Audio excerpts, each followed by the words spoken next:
est-ce que je vais trouver un logement? Est-ce que je vais trouver un endroit qui me plaît? Est-ce que ça va être facile?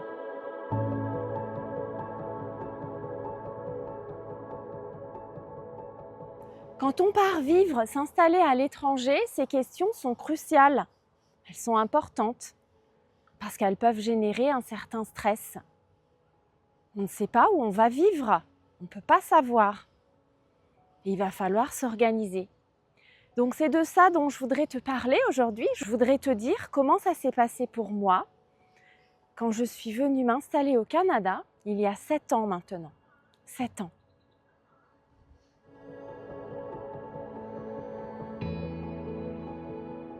Alors je me trouve actuellement à 18 km du centre de Toronto, dans une petite rue de banlieue. Et c'est dans cette rue que j'ai habité en arrivant. J'ai pris un Airbnb pendant 1 mois dans cette rue parce que je voulais prendre le temps de chercher quelque chose, de visiter.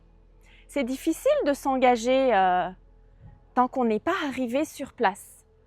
Donc, j'ai trouvé ce Airbnb. Alors, pourquoi est-ce que j'ai choisi cet endroit? Eh bien, tout simplement parce que l'école dans laquelle j'allais travailler se trouve juste derrière ici, de l'autre côté, à 5 minutes à pied. Donc, tu penses bien que pour moi, c'était important de trouver un endroit pratique et de consacrer mon temps libre à chercher un appartement ou une maison.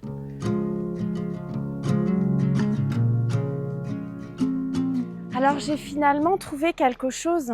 J'ai trouvé un endroit super. J'ai trouvé une maison mitoyenne à 10 minutes en vélo de l'école. C'était une townhouse. Voilà, c'est ce que tu vois derrière moi. J'ai adoré cet endroit. Par contre, il a fallu que j'attende un petit peu parce qu'elle n'était pas disponible tout de suite.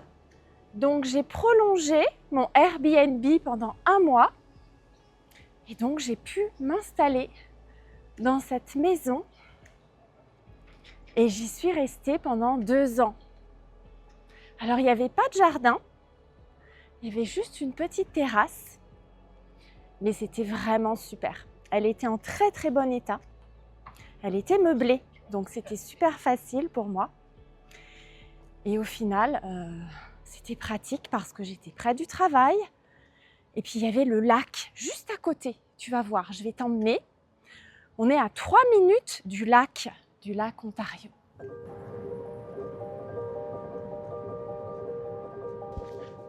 Alors tu te demandes peut-être pourquoi je ne suis pas restée dans cette maison. Et pendant qu'on marche vers le lac, bien je vais t'expliquer. On est sur un petit chemin que j'adore. Je venais là souvent, tu vois, c'est très vert, c'est très beau. J'adore cet endroit. Et donc, je vais t'expliquer. Alors, il y avait plusieurs choses. Déjà, j'avais envie de vivre dans le centre de Toronto. Parce que, en fait, je me suis rendu compte que je ne connaissais pas bien Toronto. J'y allais pas souvent parce que je n'avais pas vraiment besoin d'y aller. Et puis la deuxième question qui m'a convaincue, c'était la question du loyer. Le loyer de ma maison. Mes propriétaires étaient super sympas, pas de problème. La seule chose, c'est que ils me faisaient signer un nouveau bail chaque année, un bail de location. Et normalement, quand tu loues un appartement ou une maison, ton bail peut être renouvelé automatiquement et le loyer est augmenté de 2% à peu près chaque année. Et là, le problème, c'est que mes propriétaires voulaient me faire signer un nouveau bail chaque année et donc c'est eux qui décidaient de l'augmentation. Donc la première année, ils m'ont augmenté de 100$ par mois, c'était à peu près 5% d'augmentation et l'année suivante, ils m'ont augmenté de 200$. Et là, je n'ai pas accepté. Je leur ai dit, écoutez, c'est trop cher, je vais partir. Et tu vois, c'était une période qui était favorable au changement parce qu'on était en plein milieu de la pandémie. Et de nombreux appartements en ville étaient disponibles parce que tu le sais sûrement, dans les grandes villes, bien, il y a beaucoup de Airbnb, il y a beaucoup d'appartements pour des courtes périodes. Et comme personne ne pouvait plus voyager, les gens ne pouvaient plus venir au Canada, il n'y avait plus de voyages d'affaires, eh bien en fait, il y a plein d'appartements à Toronto qui se sont retrouvés sans locataires, sans personne à l'intérieur. Et donc le marché s'est écroulé. Les prix étaient beaucoup moins chers et puis surtout, il y avait beaucoup de choix. Beaucoup de choix. Donc je me suis dit que c'était le bon moment. Et je pense que c'était une très bonne décision parce que j'avais des projets professionnels. Je voulais changer beaucoup de choses dans ma vie. Donc j'ai décidé de chercher un appartement dans le centre de Toronto. Et j'ai trouvé. Alors je vais te montrer tout à l'heure. Mais avant, je voudrais te montrer le lac, les bords du lac. Alors on va arriver au bord du lac. Ça fait très longtemps que je ne suis pas venue ici et ça a peut-être beaucoup changé. On va voir. Ça y est, je suis au bord du lac. Alors c'est pas une plage extraordinaire, mais en général, on aime bien vivre près de l'eau. Les humains ont toujours aimé vivre au bord de l'eau. Et tu vois, tout droit là-bas, eh bien en fait, je vois le centre de Toronto. Je vois la tour CN. Je vais essayer de te montrer.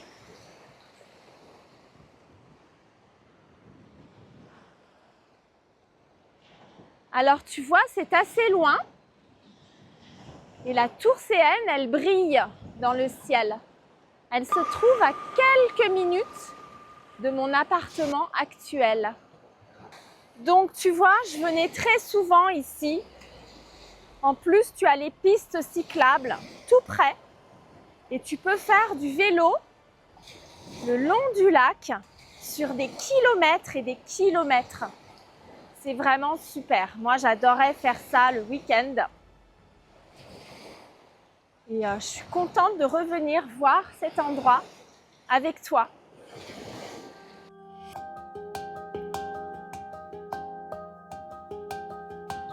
Alors là, tu vois, on se trouve à mi-chemin entre l'endroit où j'habitais et le centre de Toronto.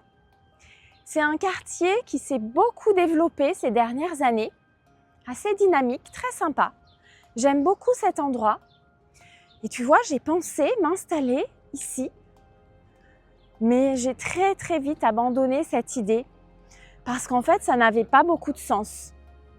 Wow. Tu vois, je ne travaillais pas ici, donc j'avais pas vraiment de raison d'être ici.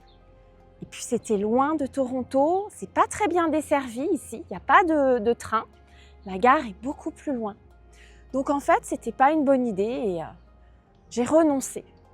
Mais l'avantage, c'est que quand on découvre beaucoup de quartiers, eh bien ça nous aide en fait à prendre une décision. Et tu vois, j'étais ensuite assez déterminée. Je voulais vraiment vivre dans le centre de Toronto. Et donc, eh bien, je vais t'emmener, je vais te montrer comment j'ai organisé mes recherches.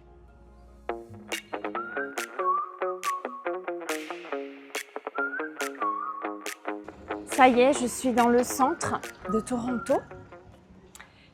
Et en fait, tu vois, ça a été relativement facile de trouver un appartement parce que j'ai fait appel à un agent immobilier. Au Canada, c'est le propriétaire qui paye l'agent immobilier. En France, c'est le locataire. Donc ça fait une grosse différence, tu vois. Je savais que je n'allais pas payer l'agent immobilier. Donc j'ai contacté un agent, je lui ai expliqué ce que je cherchais. Et puis donc, cette personne m'a fait des propositions d'appartements que je suis allée visiter. Et tu vois, j'étais très étonnée parce que, tu vois, là on marche, On a un condo ici, un énorme condo. Et dans ce condo, il y a aussi des maisons mitoyennes. Et il y avait un appartement libre dans l'une de ces maisons. Alors, je vais te montrer.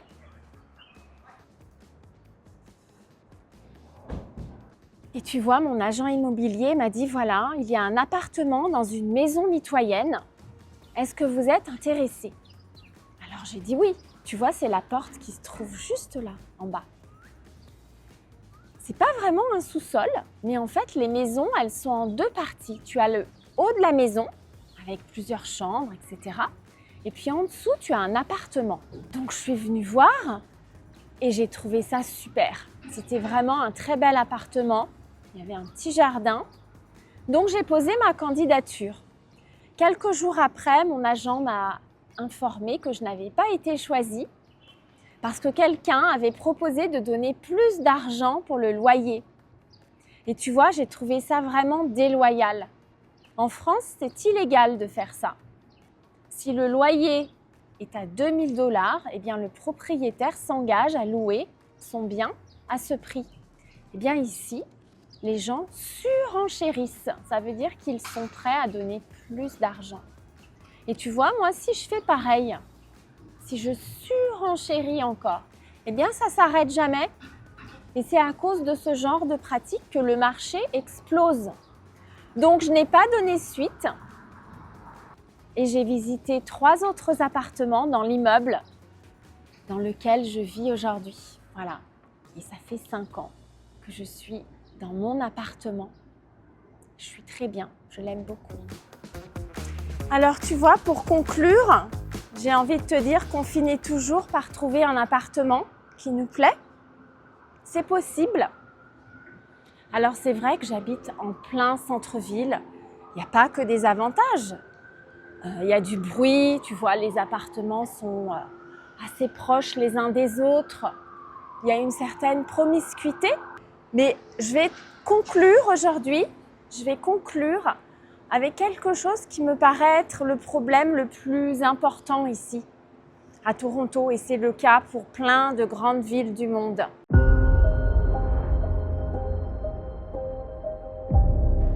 Pour moi, le problème, ce sont ces boîtes. Est-ce que tu sais ce que c'est, ces boîtes? Ce sont des boîtes avec un code. Et à l'intérieur de ces boîtes, il y a des clés. Ce sont les clés des Airbnb. Alors, regarde bien.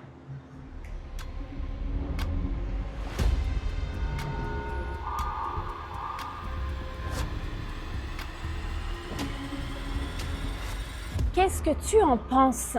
Alors, ce n'est pas mon immeuble, hein, c'est l'immeuble qui est juste à côté. Mais en fait, dans cet immeuble, il n'y a que des Airbnb et ça pose un problème pour les gens qui vivent ici, qui travaillent ici, qui viennent s'installer ici. Parce qu'ils n'arrivent pas à trouver de logement. Parce que les logements sont réservés aux gens qui sont de passage.